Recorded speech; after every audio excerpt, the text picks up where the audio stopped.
They were getting nearer to Tashbaan. There were more and larger villages and more people on the roads. They now did nearly all their traveling by night and hid as best they could during the day. And at every halt they argued and argued about what they were to do when they reached Tashbaan. Everyone had been putting off this difficulty, but now it could be put off no longer. The first thing we must do is to fix a place to meet, somewhere on the far side of Tashbaan, if by any ill luck we get separated while passing the city. Where do you suggest? The tombs of the ancient kings on the very edge of the desert. They're things like stone beehives. You can't possibly miss them. And the best of it is that none of the Kalormans will go near them, because they think the place is haunted by ghouls. They're afraid of it. Oh, it isn't really haunted, is it? Frankly, I'm a free Narnian horse and don't believe in these Kalorman tales. I don't care a straw about these old stories of ghouls either. I'm not bothered. The tombs will be our assembly place then. I hope you don't mind my mentioning something. Please do, Madam Hwin. It seems to me that the real problem isn't where we should meet when we get through Tashbaan, but how we're going to get through it at all. I suggest we swim across the river below the city during the night and not go into Tashbaan at all. The river mouth is very wide, and it would be far too long a swim for Hwin to do. Especially with a rider on her back. I hadn't thought of that. Also, it will be full of shipping. And of course, anyone on the deck of a ship who saw two horses swimming past will be inquisitive. Well, does the river narrow at any point? Above Tashbaan. Well, why don't we cross there? Because there are gardens and pleasure houses on both banks of the river for miles. So? Well, there will be Tarkans and Tarkinas living in them and riding about the roads and having water parties on the river. It would be the most likely place in the world for meeting someone who would recognize Aravis, or even me. We could wear a disguise. We should wear disguises in any event. But I must confess that I believe the safest thing is to go right through the city itself from gate to gate, because one is less likely to be noticed in the crowd. The humans can dress up in rags and look like peasants and slaves, and all Aravis's armour and our saddles and things must be made into bundles and put on our backs. And the children must pretend to drive us, and people will think we're only pack horses. Oh, my dear Hwin. As if anyone can mistake Bree for anything but a warhorse, however you disguised him. I should think not, indeed. I know it's not a very good plan, but I think it's our only chance. Well... We haven't been groomed for ages, and we're not looking quite ourselves. True. I do think if we get well plastered with mud and go along with our heads down, as if we're tired and lazy, and lift our hooves hardly at all, we might not be noticed.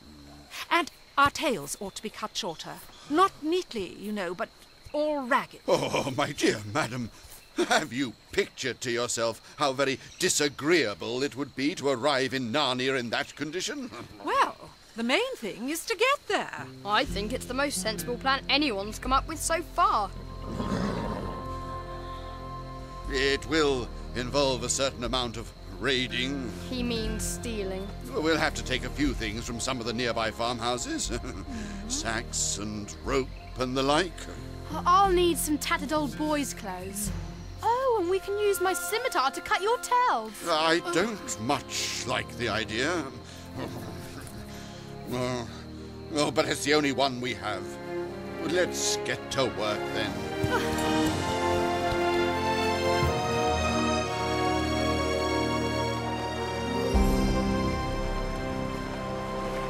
We're approaching the city now. Remember, keep together if we possibly can. If not, meet at the tombs of the ancient kings. And whoever gets there first must wait for the others. And don't you two horses forget yourselves and start talking.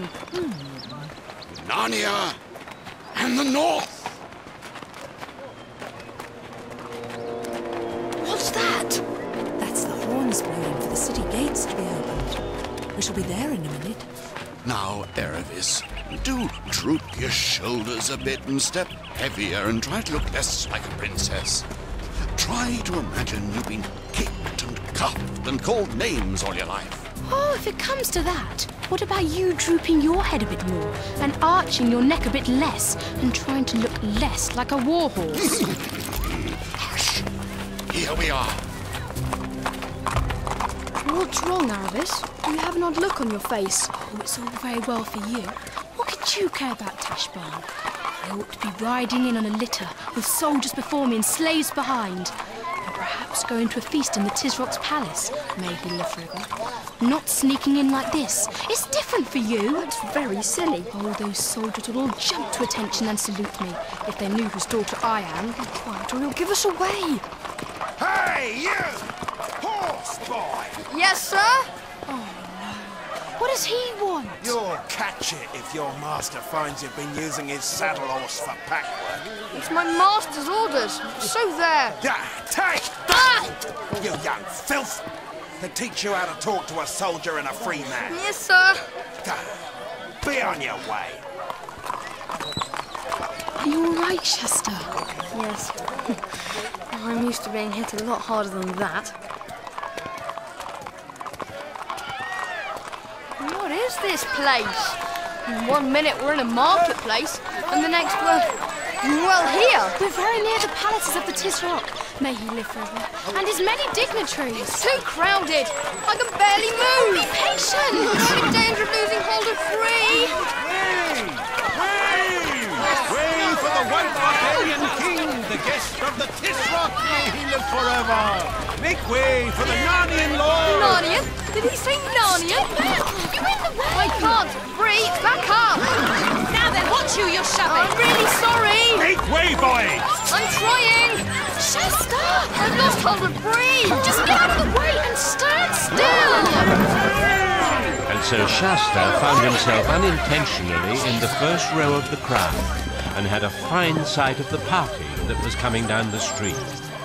The crier who went ahead was the only Calormene in it, and everyone was on foot. There were about half a dozen men who were all as fair-skinned as Shasta was, and most of them had fair hair, and they were not dressed like men of Calormene. Their tunics were of fine, bright, hardy colours.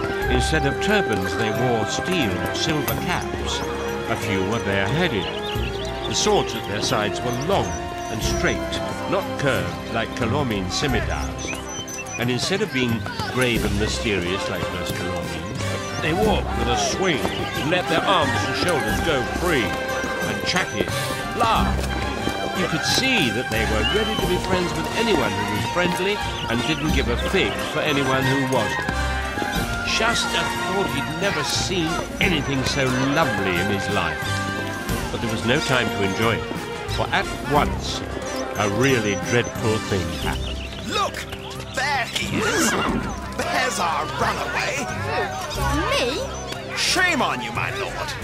Fie for shame! Well, I'll be bound. There you are. Queen Susan's eyes are red with weeping because of you. Truant for a whole night. Where have you been? Bree! Take one of his lordship's hands, Peridan, of your courtesy, and I'll take the other. Come along, my lord. And now on. Our royal sister's mind will be greatly eased when she sees our young rascal safe in our lodging. How hast thou escaped from us, and where hast thou been? What has become of thy clothes? Thou hast been very naughty indeed. Have you nothing to say? I must plainly tell you, Prince, that to run away might pass for a boy's frolic with some spirit in it. But the king's son of Archenland should avouch his deed, not hang his head like a Calormene slave. Still, he does not speak. Perhaps in our chambers, in private. Come,